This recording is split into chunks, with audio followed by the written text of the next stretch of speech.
Good day, ma'am and sir. My name is Jeline Adolfo Camagos, 38 years old, single mother with 2 children, ages 4 years old and 12 years old. I am vocational undergraduate.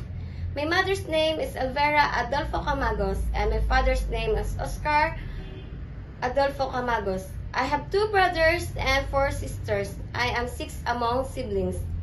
I have work experience in Singapore for 1 year and 6 months.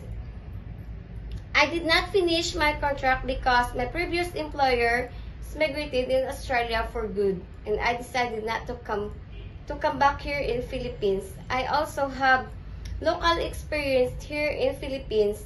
I taking care of children 3 years old and 5 years old. I do household chores like cleaning the house, ironing, and laundry.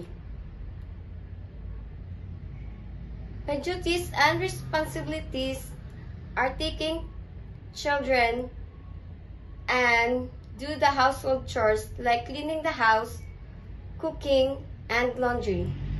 I am also willing to take care newborn and elderly. Thank you.